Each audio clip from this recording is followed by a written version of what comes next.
new match every time, but that's not how competing works. Because the match, other than the first exchange, every exchange after that is sort of affected by what came before it. The score changes, time is getting down, and that means you need to do things differently throughout the match, other than just like go and try to get a point. It seems obvious, but I regularly in HEMA sort of see people like punt on third down, like just make these glaring mistakes from a game perspective and put themselves at a disadvantage. If you have 3 seconds left on the clock, you have just enough time to get over there, and you need like a high value technique. You don't need to go over there and like bump them in the knuckles and get doubled and lose the match, right? Like you need to be thinking about that approach. So we're going to talk about that sort of thing. And if you've competed longer, hopefully a little bit more sophisticated than just like, don't do too like low value of a move when you need more points. I think we can get into more of it than that. And like Olympic fencing does this really well. If you've done any of that, you probably know more of this than me. But in HEMA competition, like we're not very sophisticated at it. Like there's this weird like reluctance to sort of play the game you're in. Does anybody who's competed or otherwise think that like, like honest opinions on this? How do you guys feel about like competitions? Do you feel like it's a game and like that stuff doesn't matter and you should just be able to show up and do your, go cut the guy's head off and that's what you're looking for, rules be damned? Do I have any of y'all that I can try to persuade? I go to try to try out technique and see if my art can coordinate to. Yeah, that's like you have like a new like move and you've worked on it in your club. Just one move just to see if my technique Yeah. works. No, that's great. Like so, like I've got a new interpretation I've worked out, and I want to go and see if like I can do it when somebody really doesn't want to get hit. I mean, that's really that's the whole purpose of sparring and like against an antagonist. Otherwise, we would be like kind of a traditional martial arts thing where you're just like you have a cooperative partner who lets you do the move. But the ultimate test is can you do it to somebody who really doesn't want to get hit, right? I come from an Olympic background, mostly Olympic saber. Yeah. And from the difference, like in sparring and tournaments, there is with a new opponent, they don't know your moves. Like Yeah. We're going to talk about that. Good. Okay, yeah, We're talking about like information gathering. And also you can like train them against it. You can do techniques that get them Yes. used to So the effective mental framing. I want to get into that, and when we do, I want you to interrupt and correct me and share your knowledge, because I think Olympic fencing does this really well. Like a lot of my preparation for this class is like reading Olympic fencing masters, because they have this tradition where they just weren't afraid to do this. So let me, do I have like where's KC or somebody? You can make it here. There you are, sneaking behind me. Be my devil's advocate. Why competition suck? Competition sucks. He competes, so don't like it. Yeah. You guys be my devil's advocate. Like, what are the problems with competitions and having that competitive mindset? Sometimes the rule sets, people try to game it, like if there's something that calls for Yes. like if a double will get the other opponent to be out as well, they will purposely Double avoid themselves your out, right? press to double you out so nobody gets that win. Why does that suck? Because you're there to try to make sure that your technique and art is working, and if they're ignoring what's happening, then you can't train to see if you're actually doing the right thing, because your opponent is not being a good enough opponent to you.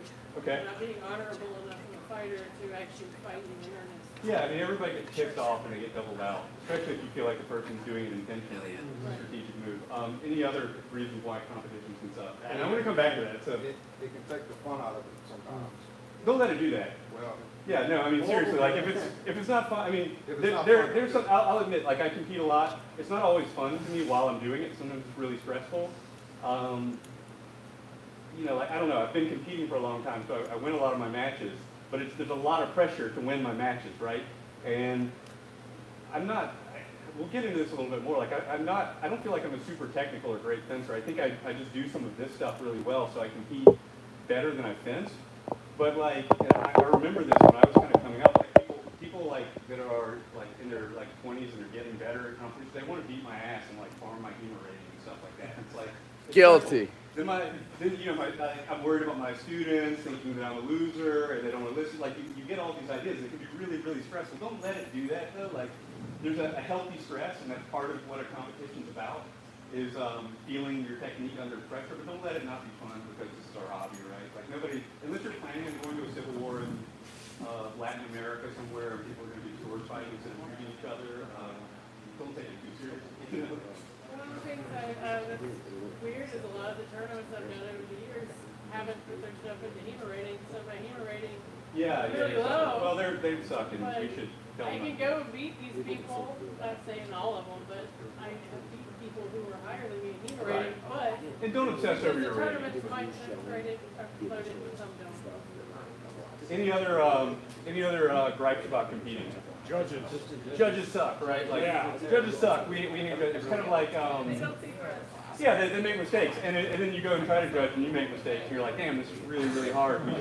We should have like a better system. But just we talk more about that and like how to work with the judges and be rewarded by the judges without being a prick, right? And that's an important thing. Like that's a competition skill set. Just kind of like a teaser of the kind of way you can practice for that. Like if you have a camera and you're sparring and maybe you're trying to collect footage of your own fencing to analyze, a lot of times that's the same skill as fencing for a judge. Like you're positioning yourself for the camera so that you can see your technique later. It's the same thing you're going to do if you're trying to make an action clear for a judge. Now that's not a consideration that a real sword fighter would have, but I would say that a fencer who can figure out how to do that scares me more than a fencer who can't. So it's still like a valuable thing to work on, right? Okay, so your first point, sorry, I told you ADD, what was it? It was really good, and I said I want to come back to it. What's going Doubling on, sucks. Pro Okay, that's Court? good. Okay, so gaming to the rules. And I'm going to make a passion argument in favor of gaming for the rules. Right now, you guys are watching Marshall Strong's competitive longsword tactics and psychology. That sounds like sacrilegious, and it really, like, you couldn't utter that in like 2016 or 2017.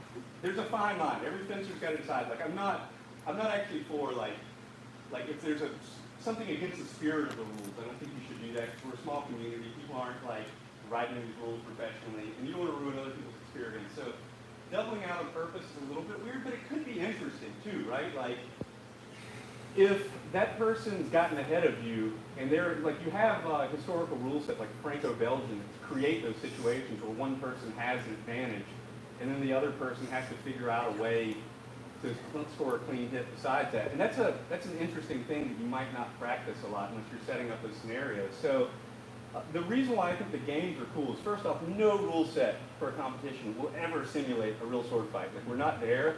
That's a silly thing if you ever start writing rule sets to try to chase. It turns into like could Goku beat up Chuck Norris? And those are fun arguments, but you can't win those arguments because there's no objectivity to it. Fencing rule set is a game, right? Sparring is a game. Now we can imagine that if you stabbed somebody in the esophagus, they had a bad day and you won that sword fight, but there's a lot of things that are less clear. You heard from the talk earlier, people getting like just egregious like wounds and then living through them. And we have no way to simulate this. So the best we can do is try to create games that reward the same traits, behaviors, and techniques that we suspect might be useful in a real sword fight, having not been in one. And good rule sets do that, bad rule sets don't, but they force you to like be creative and to move in different ways, to prove that you can adapt maybe away from the things that you consider to be great sword. But like what if we made a rule set where I've got to like, it's a high value target if I can hit you like knee down. That's silly, but I'm more afraid of a guy who can figure out how to do that and get out clean than one that can't. Like he's creative, he can adapt. And I think that in a real sword fight, again, never been in one, I'm kind of a wuss. I hope I'm never in one. It would scare the shit out of me. But I think that I would rather be a guy who can adapt to the situation. I think you have to adapt in real fights, real sword fights, right? So you're training under pressure and you're training to adapt. So I think just embrace that. When you're in a competition, like both sides want to win, you should agree on that. And try to win the game within the spirit of the rules, right? And that's a lot of what we're going to talk about. There's the psychological portion of this. That's like when I think we get tired for a second, we're going to talk about that more. And then there are these like tactical decisions that you can make during a match. And also this isn't all or nothing. So if you think that I say something stupid, and I will at least once if I hadn't already, or you think I say something that contradicts your instructor, listen to them. But if I say 30 things and you can find like one thing here that makes you a better competitor, better sword fighter, just take that thing and run with it. Call me an idiot on the internet, all the other stuff. Cool. It doesn't hurt my feelings. Or it might hurt my feelings a little bit if all of you do it. All right, so I'll put it in try hard Use the hema. less Yeah. psychologically I'll put it in try hard hema right now. yeah, no, I'm a baby. If you're competing against me, get in my head. I have a fragile ego. It's not hard to do. All right. Some of you guys are competing tomorrow. Is there anybody who's not competing tomorrow that's never competed? Cool. And so you guys. Yeah, right on. We got a brave soul here. He's a week ahead of you, but he's a wild man. That's pretty quick. Try it at some point. I think you'll like it. And when you guys do it, like I said, try to win. So let's imagine you've got a tournament coming up. Like you've gone and you've registered, you've paid your money, you've done all that. It's like a month or so off. Just starting there, like what are the things that we do to prepare ourselves to win? And this is really like baby steps at first. Read the rules. Reading the rules are great. It's crazy. Like you show up at tournaments and they like pull the judge off to the side and the judge doesn't know the rules. Very empowering if you know the rules. You be like, dude, check page 3. Like I'm pretty sure that that's how ring out works here. Yeah, read the rules. Don't seriously. The thing of like I'm just going to show up and sword fight is kind of like laziness. We'll talk about warming up in a minute. It's the same. Like you hear a lot of people for whatever reason, HEMA be like, yeah, I don't warm up. I just you warm up in your pools and you almost lose a match because warm up. Like don't make lazy excuses. Like watch out for those. They're easy to prevent. Huh? Quit calling me out. Sorry. Well, what do you do to prep for a tournament? I'm moved out. I come in really tired, drinking coffee, and get nervous, and hope I don't vomit.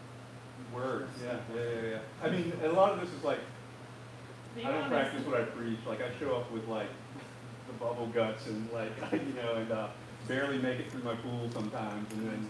I showed up to my last week and started caffeine. I showed caffeine. We'll talk about it. Go ahead. Conditioning, and hopefully before like a month out, you're already in pretty good shape. Because you're not going to get. Yeah, I know, right? We try to say HEMA's a year-round thing. Competing for me is it sort of slows down in the winter, so there's kind of a season, but you basically stay sort of in your fighting shape all year round, hopefully. But if you're not and you see it coming, get your sparring and stuff. Eating well, sleep, which is great. Like I wrote that down, and it's obvious, but for years and years and years, I didn't do those things. And when my cardio sucks, like after COVID, like I sparred through COVID, the tournaments are coming out. I'm like, dude, I'm just not in the same shape I was in before. I was like, it was a thing that was affecting my psychology and messing my confidence. I'm gonna gas out. It's crazy how actually hydrating the week of and eating right and sleeping right affects the cardio. So if I screw this up today, you'll see this in action. I spent the night at Bo's house and we all stayed up until 4:30, so I've got 3 hours of sleep. And You'll get sleep tonight. And I won't make those tomorrow because I'll get sleep.